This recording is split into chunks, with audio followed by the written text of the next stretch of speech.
All right, let's get into it. Today, we're going to pull back the curtain on buying shares on the Papua New Guinea National Stock Exchange, or the PNGX. We're going to make this super simple, following the step-by-step process from JMT Securities. So let's dive in. Have you ever really thought about it? Owning a tiny piece of the bank you visit every week or the shops you buy from? That's what investing in the stock market is all about. It's your chance to be part of the growth of the biggest names in the country, and I'm going to show you exactly how to do it. So here's our game plan. We've got 5 simple parts. We'll start with a quick welcome, then get into the bare essentials, the big questions you probably have right now. Then we'll walk through opening your account, making that first buy, and finally, what happens once you're officially an investor. It's a really clear roadmap. Okay, section 1. Welcome to PNG investing. This is it. This is square one, the very beginning of your journey. So the absolute first thing you need to get your head around is this idea of a licensed stockbroker. See, you can't just stroll onto the stock exchange and start buying things yourself. You need a go-between, someone with a license. That's where a company like JMP Securities comes in. They're your gateway to the entire market. Let's move on to section 2, the bare essentials. This is where we're going to tackle all those initial questions that are probably popping into your head right now. And the first big question is always about money, right? How much do you actually need to get started? Well, with JMP, the minimum to get in the game is 2,325 kina. Now, what's really important to know is that this isn't all for shares.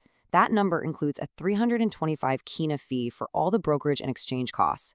So 2,000 kina goes straight into your investment, and the other 325 covers the admin.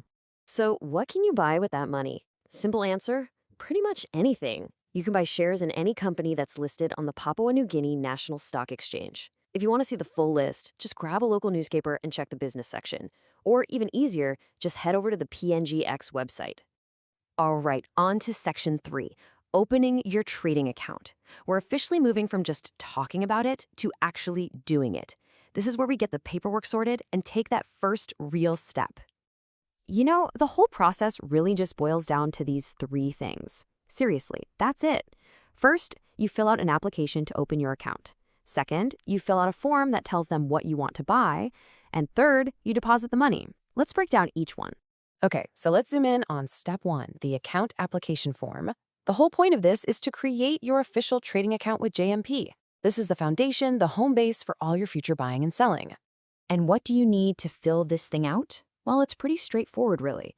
You'll need some kind of valid ID, a passport or a driver's license will do the trick. And you'll also need to share some basic financial info, like your income and your assets.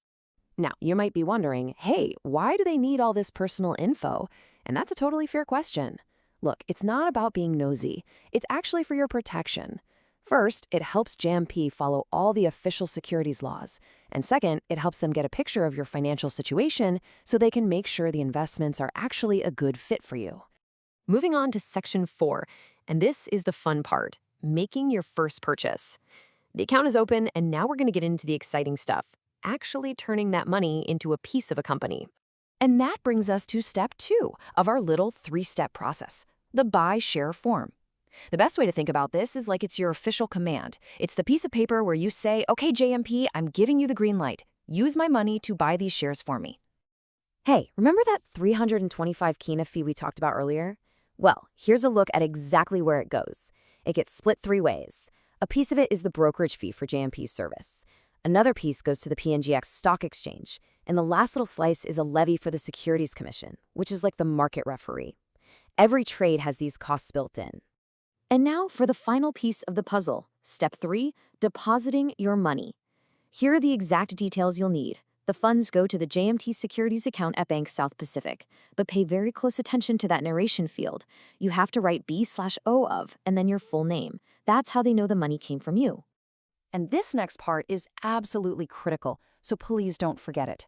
After you've made that deposit, you have to send the confirmation receipt to JMP. They will literally not do anything until they get that proof of payment from you. This is the final trigger that sets everything in motion. And that's it. You did it. Welcome to section 5. Now you're an investor. So what happens now? How do you actually keep track of these shares that you officially own? Okay, this is a really important point that confuses a lot of new investors. Even though you used a stockbroker like JMP to buy the shares, they don't actually hold them for you.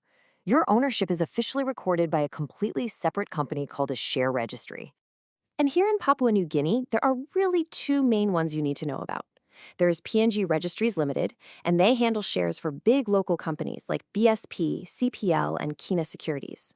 Then there's ComputerShare, which handles some of the other major players like Steamships and Santos. So depending on what you buy, your shares will be officially held in one of those two places. So there you have it. We've gone through the what, the why, and the how. We've broken down the forms, the fees, everything, into steps that you can actually take. The path forward is pretty clear. So really, there's only one question left. Are you ready to start your investment journey?